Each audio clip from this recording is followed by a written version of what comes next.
Hello students, welcome to ARK education centres. तो आज हम बात करेंगे जो है कि लैंगिक जनन जिसको कहते हैं सेक्सुअल रिप्रोडक्शंस के बारे में बात करेंगे। कल हमने पढ़ा था सेक्सुअल रिप्रोडक्शन के बारे में। तो सेक्सुअल रिप्रोडक्शन पहले आपको बता देते हैं कि क्या क्या होती है। सेक्सुअल रिप्रोडक्शन में क्या होते हैं कि केवल एक जनन द्वारा किसी भी जीव जात या संतति को उत्पन्न करने की क्षमता को सेक्सुअल रिप्रोडक्शन कहते हैं, अलैंगिक जनन कहते हैं। प्रोटिस्टा तथा मोनेरा में जो है कि द्विखंडन विधि द्वारा अलैंगिक जनन होता है। यही ईस्ट की बात करें तो ईस्ट में मुकुलन विधि द्वारा अलैंगिक जनन होता है।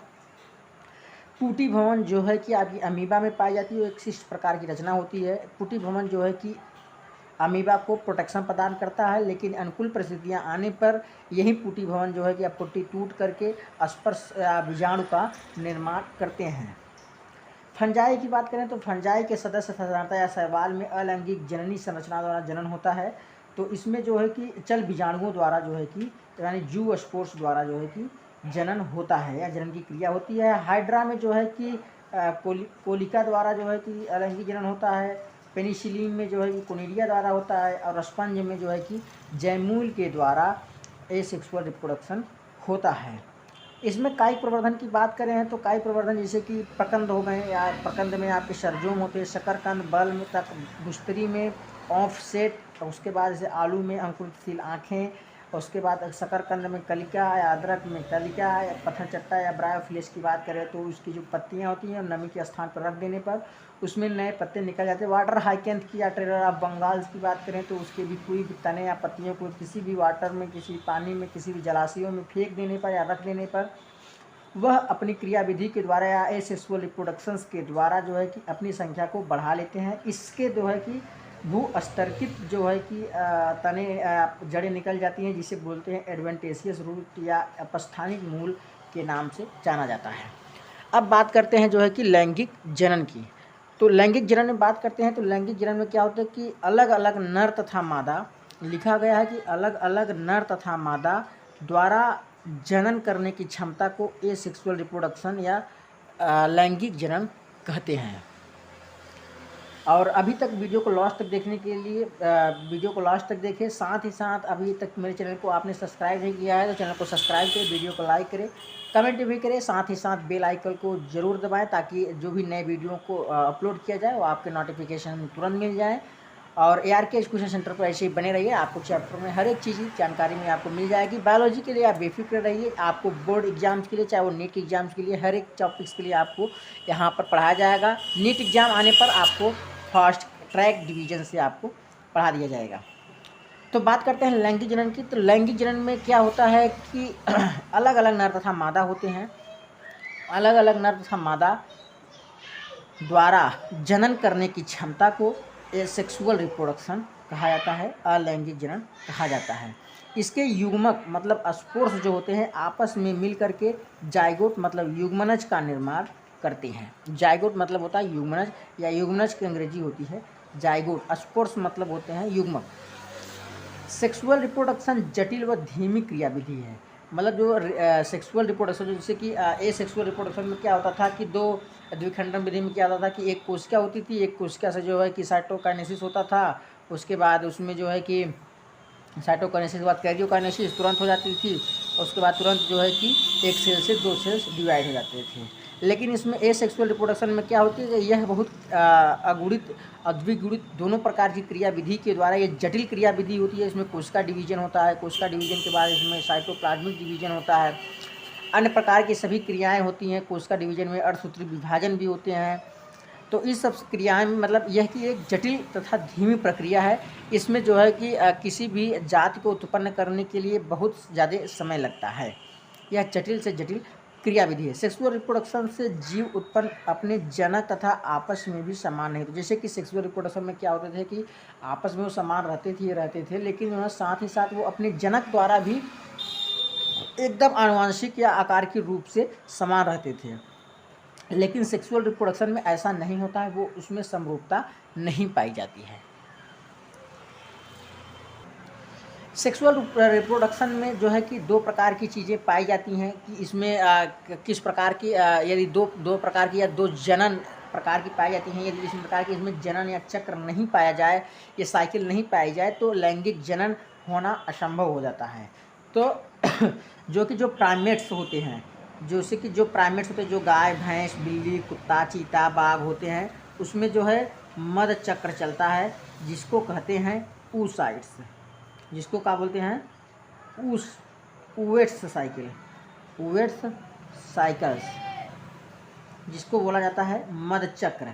ये क्या होता है कि जो नॉन प्राइमेट्स होते हैं, जो नॉन प्राइमेट्स एनिमल होते हैं, जैसे आपके गाय, उसके बाद चीता, बाघ, कुत्ता, बिल्ली, भैंस आदि प्रकार के ऐसे जो नॉन प्राइमेट्स जीव हैं, इन नॉन प्राइमेट्स में जो है कि जब इनमें जनन की अनुकूल परिस्थितियां आती हैं, जब इसमें जो है कि जनन की अनुकूल परिस्थितियां आती हैं, जनन की अनुकूल परिस्थिति आती है, तो परिस्थिति में इनका जो है कि मद चक्र मतलब oocyte साइकिल स्टार्ट हो जाता है। और जब ये मद साइकिल स्टार्ट होती है, तब ये जनन के लिए उपयुक्त होते हैं, यह जनन करने के योग्य होते हैं। इसमें जो है कि एक सीजन वाइज इसमें जो है कि या एक कह सकते हैं कि एक अंतराल के बाद इसमें जो है कि oocyte साइकिल चलते हैं। अब यही बात करते हैं दूसरे साइकिल्स की। तो दूसरे साइकिल्स का नाम है जो है कि ऋतुस्राव चक्र, ऋतुस्राव चक्र, जिसको बोला जाता है मेंस्ट्रुअल साइकिल, मेंस्ट्रुअल साइकिल, या फिर इसको बोला जाता है मासिक चक्र, मासिक चक्र के नाम से भी इसको जाना जाता है। यह मासिक चक्र आपको प्राइमेट्स जो एनिमल होते हैं, प्राइमेट्स एनिमल्स में आपके स्तनधारी आते हैं, ह्यूमन बीइंग्स आते हैं, जितने भी स्तनधारी वाले जीव हैं, स्तनधारी हालांकि सभी होते हैं, जैसे ह्यूमन्स हो गए आपके, एप्स हो गए आपके, बंकी हो गए, मंकी, बंदर हो गए आपके, ये सभी जीवों में जो है कि एक महीने के बाद, एक अंतराल महीनों के बाद इसमें जो है लगातार ऋतुस्राव या मासिक चक्र होता रहता है। यदि इसमें मासिक चक्र नहीं होती है तो वो जनन करने योग्य नहीं होते हैं, मतलब वह किशोरावस्था में नहीं होते हैं, उसमें अभी जो है कि युवावस्था में अभी वो नहीं पहुँचे, अभी वह जो है कि नाबालिग है या कम उम्र वालों में, जैसे कि एक अंतराल के बाद इसमें हार्मोन सिक्रेट होता है, उस हार्मोन के सिक्रेशन के बाद ये मेंस्ट्रुअल साइकिल्स स्टार्ट होते हैं। यह मेंस्ट्रुअल साइकिल जब स्टार्ट हो जाता है तब वह जनन करने योग्य हो जाता है। लैंगिक जनन में कुछ घटनाएं होती हैं या कुछ क्रिया विधि होती है, तब जा कर के लैंगिक जनन जो है कि परिपूर्ण होता है। पहला होता है जैसे लैंगिक जनन के पूर्व, मतलब निषेचन, लैंगिक जनन के पूर्व की घटनाएं जिसे कहते हैं निषेचन पूर्व घटनाएं। निषेचन मतलब कब होता है, जब युग्मक मतलब नर तथा मादा के जो युग्मक होते हैं आपस में मिल जाए, उसे निषेचन कहते हैं। तो निषेचन पूर्व मतलब निषेचन होने की पूर्व की घटना होती है एक, दूसरी निषेचन वाली घटना होती है। निषेचन वाली घटना में वही होती है नर तथा मादा का संलयन होता है, और तीसरे का निषेचन पश्च घटनाएं होती हैं। निषेचन पश्च जो है घटनाएं पाई जाती हैं। निषेचन पूर्व घटनाएं होती हैं, निषेचन होती हैं, और निषेचन पूर्व घटनाएं होती हैं, पश्च घटनाएं होती हैं। तो आइए बात करते हैं निषेचन पूर्व की घटना को। तो निषेचन पूर्व की घटना में क्या होती है कि एक नर तथा मादा जो कि जनन करने योग्य होते हैं, वह आपस में गैमेटोजेनेसिस तथा गैमेटो ट्रांसफ़र करके एक निषेचन पूर्व की क्रिया संपन्न करते हैं। निषेचन अभी हुआ नहीं है, निषेचन के पहले की बात कर रहे हैं, फर्टिलाइजेशन की पहले की बात कर रहे हैं, जिसे कहा जाता है निषेचन पूर्व, निषेचन पूर्व की घटना। तो इसमें भी दो प्रकार की घटनाएं होती हैं। पहला होता है गैमेटोजेनेसिस, गैमेटोजेनेसिस जिसे कहते हैं युग्मक जनन। अभी युग्मक जो है जनन करने योग्य है या नहीं। उसके बाद फिर करते हैं गैमेटो ट्रांसफ़र, गैमेटो ट्रांसफ़र मतलब युग्मक स्थानांतरण, युग्मक स्थानांतरण, ये होती हैं, ये दोनों चीज़ें क्या होती हैं, निषेचन पूर्व में पाई जाती हैं। किस में पाई जाती हैं, निषेचन पूर्व में। अब युग्मक गैमेटोजेनेसिस की बात करें तो गैमेटोजेनेसिस क्या होती है।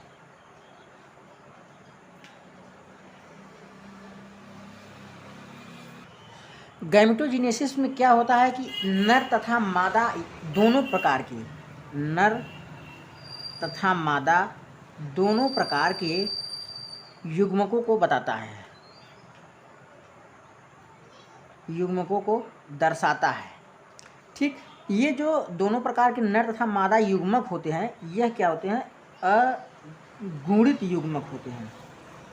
अगुणित युग्मक होते हैं। अगुणित मतलब हैप्लॉयड फेज में होते हैं। ये क्या होते हैं, हैप्लॉयड फेज में होते हैं। हैप्लॉयड अगुणित अवस्था में पाए जाते हैं, या अगुणित कोशिकाएं होती हैं, या हैप्लॉयड सेल्स होते हैं। कुछ शैवालों में दो युग्मक देखने में एक दूसरे के समान दिखाई देते हैं, जिसे समयुग्मकी कहते हैं। जैसे कि कुछ शैवाल होते हैं, उसमें जो है कि युग्मक जो है कि एक समान होते हैं, उसमें नर तथा मादा में विभेद नहीं कर पाते हैं, लेकिन उसमें सेक्सुअल रिप्रोडक्शंस होते हैं। उससे में जो है कि उसे क्या बोलते हैं, समयुग्मक बोलते हैं। कुछ ऐसे पादप पाए जाते हैं जिसमें नर तथा मादा एक ही में होते हैं, नर तथा मादा एक ही में पाए जाते हैं,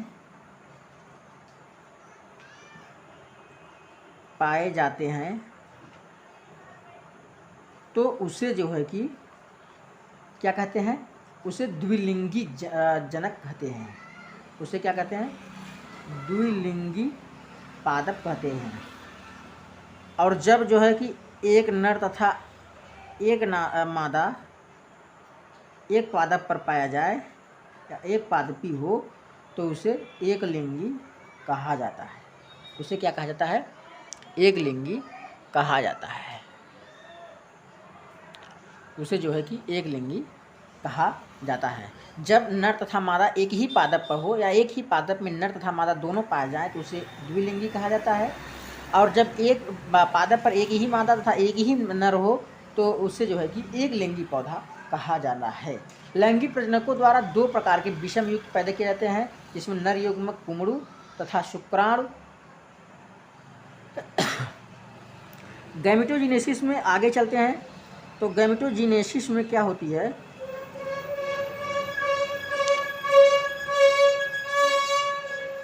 गैमेटोजेनेसिस में क्या होता है कि नर युग्मक द्वारा जो है कि आपका नर युग्मक द्वारा पुंगड़ू या शुक्राणु दिया जाता है। अब मादा युग्मक द्वारा आपका जो है कि अंड या डिंब दिया जाता है। डिंब जो है दिया जाता है। द्विलिंगी, जैसे द्विलिंगी पादपों को कभी कभी जो है कि उभयलिंगी भी कहा जाता है। क्या कहा जाता है, उभयलिंगी भी कहा जाता है। एक ही पादप में नर तथा मादा में संरचनाएं पाई जाती हैं, तो उसे द्विलिंगी कहते हैं। जबकि नर तथा मादा अलग अलग पादप पर हो, तो उसे एक लिंगी कहा जाता है। नर युग्मक द्वारा पुंगड़ू या शुक्राणु दिए जाते हैं, और मादा युग्मक द्वारा जो है कि अंड या डिंब की संरचनाएं उत्पन्न की जाती हैं। अब यही बात करते हैं, तो पुष्पी पादपों में जो एक लिंगी नर होता है, पुष्पी पादपों में एक लिंगी नर जो है कि पुष्प पुंकेसरी होता है। क्या होता है, पुष्प पुंकेसरी होता है। मतलब पुष्पी पादप में जो एक लिंगी नर होता है, वो पुंकेसरी होता है। अर्थात जो ये पुंकेसर होता है, या परागकण भर करने वाला होता है। जो पुंकेसर होते हैं, पुंकेसर में क्या होते हैं, परागकण पाए जाते हैं, या पुंकेसरी होते हैं। ठीक, वही मादा की बात करें तो मादा जो है आपका स्त्री केसर होता है। और स्त्री केसर में क्या होते हैं, आपके अंड या डिंब की संरचनाएं पाई जाती है। कुछ उभयलिंगी पादप के नाम हम बताते हैं। उभयलिंगी पादप की बात करते हैं, तो उभयलिंगी पादप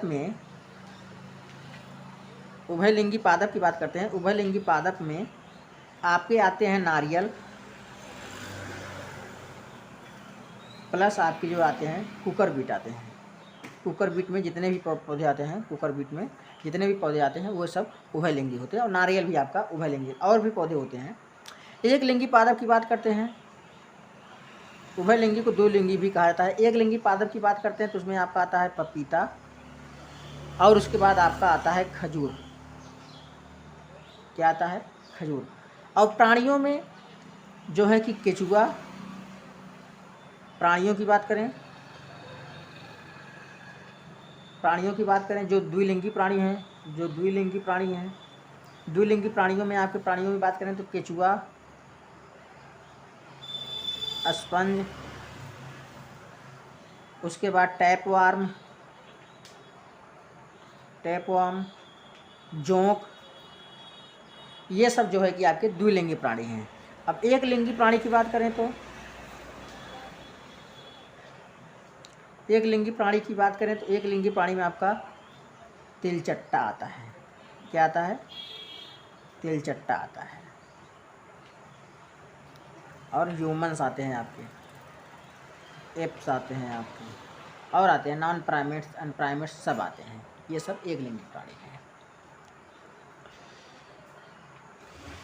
अब बात करते हैं युग्मक स्थानांतरण की। तो युग्मक स्थानांतरण में क्या होता है कि युग्मक के निर्माण के पश्चात, मतलब जो युग्मक नर तथा मादा युग्मक हैं, नर प्लस मादा युग्मक के निर्माण के बाद जो है कि ये क्रिया स्टार्ट होती है गैमीटो ट्रांसफ़र की, मतलब युग्मक स्थानांतरण की क्रिया विधि स्टार्ट होती है। तो इसमें क्या होता है, अधिकतर जीव के जो नर युग्मक होते हैं, जो ये नर युग्मक होता है आपका, ये क्या होते हैं, मोटाइल होते हैं अधिकतर जीवों में। लेकिन कभी कभी जो है कि मादा युग्मक भी जो है कि मोटाइल्स होते हैं, लेकिन उसमें क्या होता है कि नर युग्मक जो है कि ज़्यादा जो है कि मोटाइल्स होते हैं, चलायमान होते हैं। लेकिन मादा युग्मक क्या होता है, स्थानबद्ध होते हैं, मतलब एक ही स्थान पर होते हैं। लेकिन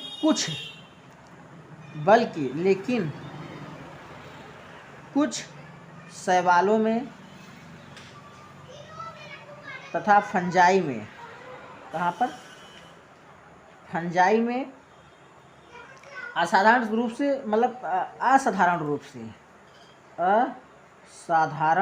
से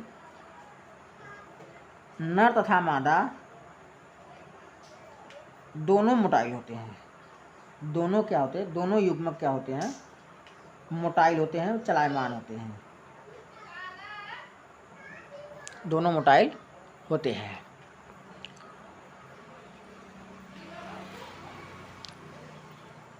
साधारण पादप जैसे पादप, शैवाल, ब्रायोफाइट, टेरिडोफाइट में युग्मक के चलने के लिए, मतलब नर युग्मक के चलने के लिए, जैसे कि आपके शैवाल्स हो गए प्लस ब्रायोफाइटा हो गया आपका, प्लस टेरिडोफाइटा हो गया आपका, इन सब में नर युग्मक के स्थानांतरण के लिए जल माध्यम होता है, या जल के माध्यम से स्थानांतरण होते हैं। बीजी पादपों में जो बीजी होते हैं, जैसे कि आपके होते हैं जो बीजी पादप के परागकण होते हैं, बीजी पादप के परागकण, बीजी पादप के जो परागकण होते हैं वह जो है कि आपके बाहर वाहक के रूप में कार्य करते हैं। जो परागण कण होते हैं, बीजी पादपों में जो पराग कण होते हैं, यह जो है कि वाहक का काम करता है। तथा अंडप में अंड होता है, और जो अंडप होता है उसमें जो है कि अंड पाया जाता है। बीजी पादपों की बात हो रही है।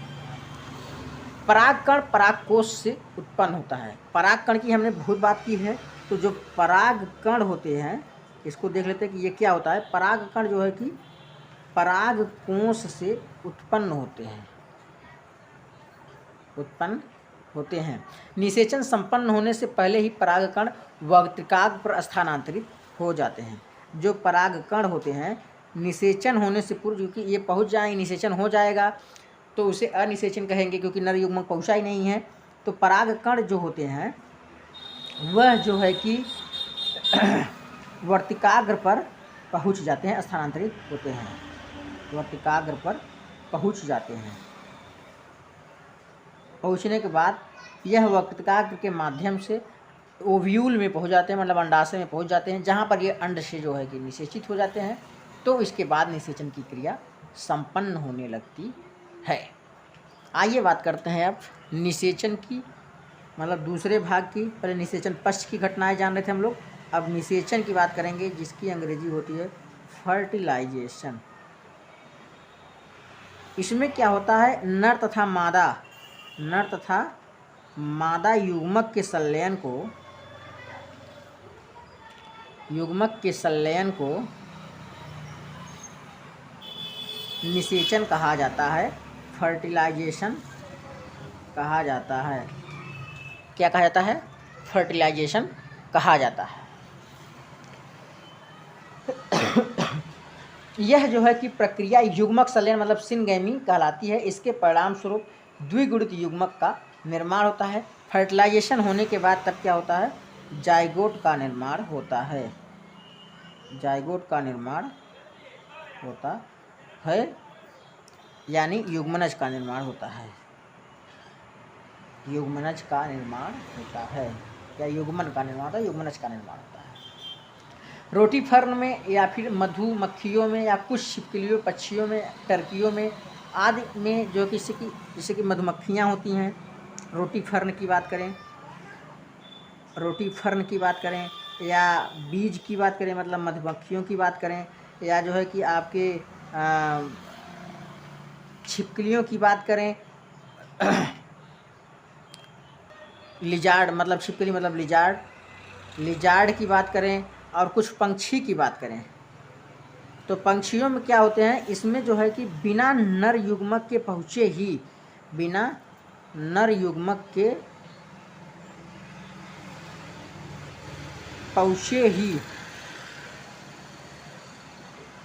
इसमें जो है कि निषेचन हो जाता है, फर्टिलाइजेशन हो जाता है।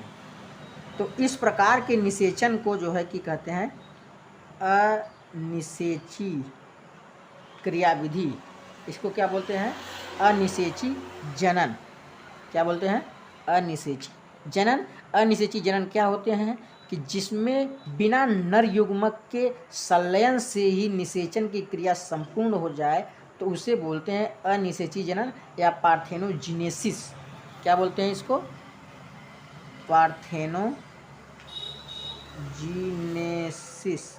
पार्थेनोजिनेसिस इसी को बोला जाता है। बिना निषेचन की जो भी फर्टिलाइजेशन की क्रिया हो जाए, या बिना नर युग्मक के जो भी फर्टिलाइजेशन की क्रिया हो जाए, उसे भी बोलते हैं पार्थेनोजिनेसिस अनिषेची जनन। यह क्रियाविधि जो है रोटी फर्न में होते हैं, बीज मतलब मधुमक्खियों में होते हैं, लिजार्ड मतलब छिपकलियों में होते हैं, पंछियों में और ऐसे प्राणी हैं जिसमें यह अनिषेची जनन क्रियाविधि होती है। युग्मक संलयन की बात करें तो युग्मक संलयन जो है कि जैसे शैवाल हो गए, मछलियाँ हो गई, शैवाल, युग्मक संलयन जो है शैवाल तथा मछलियों में युग्मक संलयन जो है कि आपका पानी में होता है, वाटर में होता है। मछली में युग्मक संलयन जो है कि जल में होता है। तो इस प्रकार की जो है कि इस प्रकार की संलयन को कहते हैं बाह्य निषेचन। जबकि मेंढक, बोनीफिश या काफ़ी संख्या में इसमें युग्मक नियुक्त करते हैं, मेंढक भी इसमें बाह्य निषेचन की क्रिया में आते हैं। तो शैवाल, मछली, मेंढक, बोनीफिश, इसमें जो है कि ये सब जो है कि बहुत सारी संख्या में जो है कि नर युग्मक पैदा करते हैं। तो युग्मक का निर्माण, नर युग्मक हो चाहे मादा युग्मक को पैदा करते हैं, ताकि जो है कि कुछ जो बचते हैं वह निषेचन के योग्य होते हैं। तो यह बाह्य निषेचन होती है। इसके निषेचन के लिए वाटर की आवश्यकता होती है। अब बात करते हैं जो कि आंतरिक निषेचन की। तो आंतरिक निषेचन में क्या होते हैं, नर तथा मादा किसी एक माध्यम में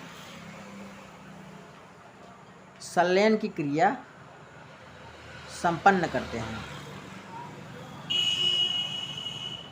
किसी एक माध्यम में संलयन करते हैं तो उसे बोलते हैं, क्या बोलते हैं उसको? आंतरिक निषेचन। आंतरिक निषेचन, इंटरनल फर्टिलाइजेशन। फर्टिलाइजेशन क्या बोलते हैं उसको? Internal fertilisation.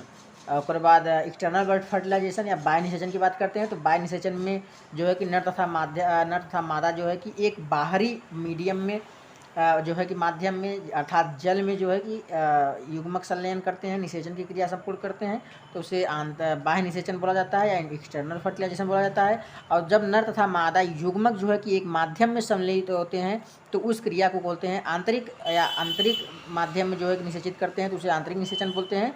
इसकी अंग्रेजी होती है इंटरनल फर्टिलाइजेशन। इंटरनल फर्टिलाइजेशन में क्या होती है कि बहुत सारे नर युग्मक बनते हैं। इसमें मादा युग्मक की संख्या जो है कि बहुत कम होती है नर युग्मक की अपेक्षा। अब जो है बात करते हैं निषेचन पश्च की घटना को। तीसरे की बात करते हैं। हमने पढ़ चुके हैं निषेचन पूर्व की घटना, निषेचन की घटना। तो निषेचन पश्च की घटना की बात करते हैं। निषेचन पश्च की घटना में क्या आते हैं आपके कि लैंगिक जनन होने के बाद, लैंगिक जनन होने के बाद या निषेचन होने के बाद, निषेचन होने के बाद जाइगोट का निर्माण होता है। जाइगोट का निर्माण होता है। यह जाइगोट जो है आपका युग्मनज कहलाता है। क्या कहलाता है? युग्मनज कहलाता है।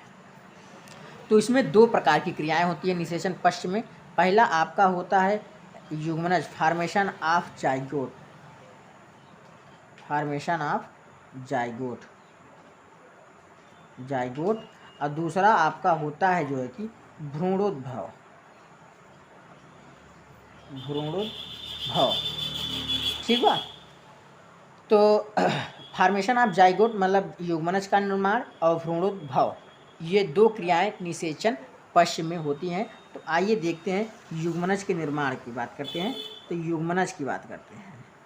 युग्मनज क्या होते हैं? नर तथा मादा युग्मक के संलयन, युग्मक के संलयन से जो है कि आपके युग्मनज का निर्माण होता है। युग्मनज का निर्माण होता है। बाह्य निषेचन करने वाले सभी जीवों में युग्मक का निर्माण बाह्य माध्यम में होता है, जो कि एक्सटर्नल फर्टिलाइजेशन वाले जीवों में, एक्सटर्नल फर्टिलाइजेशन वाले जीवों में, एक्सटर्नल फर्टिलाइजेशन वाले जीवों में बाह्य जो है कि युग्मनज का जो निर्माण होता है, जो जाइगोट का निर्माण होता है, एक्सटर्नल मीडियम में होता है। एक्सटर्नल मीडियम में होता है। किसमें होता है? एक्सटर्नल मीडियम में होता है। फंजाई एवं शैवाल से संबंधित जीवों में युग्मनज एक मोटी भित्ति को विकसित करते हैं तथा शुष्कन तथा क्षति को यह प्रदान करते हैं। इंटरनल फर्टिलाइजेशन की बात करते हैं। तो इंटरनल फर्टिलाइजेशन में जो जाइगोट का निर्माण होता है, जाइगोट का निर्माण जो होता है, वह जाइगोट का निर्माण जो है कि एक इंटरनल मीडियम में होता है। इंटरनल फीमेल मीडियम में होता है। फीमेल मीडियम में होता है, मतलब मादा जनक के अंदर जो है कि एक जाइगोट का निर्माण होता है, जिसे बोलते हैं इंटरनल फर्टिलाइजेशन। या इंटरनल फर्टिलाइजेशन में जो जाइगोट का निर्माण होता है वह मादा जनक के अंदर होता है। अब बात करते हैं भ्रूणोद्भव की। दूसरे मतलब भ्रूणोद्भव की बात करते हैं। तो भ्रूणोद्भव किस प्रकार की संरचना होती है? तो भ्रूणोद्भव में युग्मनज के भ्रूण मतलब इम्ब्रियो को विकसित, मतलब जो भ्रूणोद्भव होता है वह जो है कि जाइगोट को इम्ब्रियो तक विकास की क्रम को दर्शाता है। विकास की क्रम को दर्शाता है। क्या करता है? भ्रूणोद्भव। यह जो है कि आपका जाइगोट से एम्ब्रियो तक के विकास के क्रम को दर्शाता है। युग्मनज बन गया आपका, चाहे एक्सटर्नल मीडियम में बना हो चाहे इंटरनल मीडियम में बना हो। तो इंटरनल या एक्सटर्नल मीडियम बनने के बाद जो है कि एम्ब्रियो तक या एम्ब्रियो का विकासीय क्रम को जो है कि भ्रूणोद्भव बताता है। जो एम्ब्रियो का विकासीय क्रम होता है, जाइगोट के बाद एम्ब्रियो बनता है, तो एम्ब्रियो का जो विकासीय क्रम होता है यह जो है आपका भ्रूणोद्भव बताता है। तो भ्रूणोद्भव के दौरान जो है, भ्रूणोद्भव के दौरान युग्मनज कोशिका समसूत्री विभाजन या कोशिका विभेदीकरण से गुजरता है। तो इसमें जो है कि कोशिका विभाजन द्वारा जो है कि कोशिका विभाजन द्वारा कोशिका का निर्माण होता है या कोशिका की वृद्धि होती है। कोशिका वृद्धि होती है, कोशिका वृद्धि होती है, ठीक। कोशिका की वृद्धि होती है जिसमें जो है कि आपकी कोशिकाएं बनती हैं। प्राणियों में जो है कि अंड प्रजनक तथा सजीव प्रजनक के रूप में इसको विभेदित किया जाता है। प्राणियों के जिस विषय की बात करें तो प्राणियों के जो है कि जिसमें जो होते हैं, यह जो है कि जो एम्ब्रियो होते हैं, तो एम्ब्रियो के भ्रूण बनने के बाद जो है कि इसमें अंड प्रजनक जो अंडे देने वाले होते हैं तथा दूसरा होते हैं आपके सजीव प्रजनक। क्या होते हैं आपके? सजीव प्रजनक। अंड प्रजनक तथा सजीव प्रजनक। अब अंड प्रजनक की बात करें तो अंड प्रजनक में वो क्या होते हैं कि वह जनक जो किसी सुरक्षित वातावरण में अंडे देते हैं, उससे जो है कि अंड प्रजनक कहा जाता है। क्या कहा जाता है? अंड प्रजनक कहा जाता है। अंड प्रजनक में आपके कौन कौन से आते हैं? सरीसृप आते हैं आपके, सरीसृप आते हैं आपके, पंछी वर्ग आते हैं आपके, और भी ऐसे कुछ जो है जीव होते हैं वो जो है आपके अंड प्रजनक में आते हैं। अब बात करते हैं कि सजीव प्रजनक की। तो सजीव प्रजनक में जो है आपके ऐसे प्रजनक जो अपने अंदर एक सजीव एम्ब्रियो को एक विकासीय क्रम द्वारा विकास करते हैं तथा उचित समय आने पर एक सजीव शिशु को जन्म देती हैं, तो उसे सजीव प्रजनक कहा जाता है। मतलब सजीव प्रजनक में क्या होते हैं? सजीव प्रजनक एक मादा होगी, तो मादा द्वारा जो है कि अपने अंदर एक सजीव एम्ब्रियो का डेवलपमेंट होना, और सजीव प्रजनक का डेवलपमेंट होने के बाद जो है कि एक विकासीय क्रम को डेवलप करना, मतलब एक विकास को बढ़ाना और उसको उचित समय आने पर एक सजीव शिशु को जन्म देना ही सजीव प्रजनक कहलाता है। तो पुष्पी पादपों में जो जाइगोट का निर्माण होता है, अब पुष्पी पादपों की बात करते हैं, पादपों में बात करते हैं, तो पादपों में जो है कि जो जाइगोट का निर्माण होता है वह जो है कि ओव्यूल के अंदर होता है। ओव्यूल के अंदर होता है। किसके अंदर होता है? बीजांड के अंदर होता है। बीजांड के अंदर होता है। बीजांड के अंदर होता है। निषेचन के पश्चात पुष्प के बाह्यदल पंखुड़ी तथा पुंकेसर मुरझाकर झड़ जाते हैं, जो कि वर्तिकाग्र पर पहुंचते हैं। मैंने आपको बताया वर्तिकाग्र पढ़ते हैं। वर्तिकाग्र से जो है कि ये अंडाशय में पहुंचते हैं, जहां पर फर्टिलाइजेशन होता है। फर्टिलाइजेशन के बाद जो है कि आपका जाइगोट का निर्माण ओव्यूल में होता है। अंडाशय से यही जो है कि फल के रूप में विकसित होता है। अंडाशय फल के रूप में विकसित होता है, जो इसका बीजांड होता है। जो इसका अंडाशय होता है, पादपों में अंडाशय जो है कि फल का निर्माण करते हैं, अंडाशय फल का निर्माण करते हैं। आगे चल कर के यही जो है कि फल के रूप में विकसित होता है और यही अंडाशय आगे चल के पेरिकार्प भी बनाते हैं। क्या बनाते हैं? पेरिकार्प बनाते हैं, जिसको बोलते हैं फल भित्ति।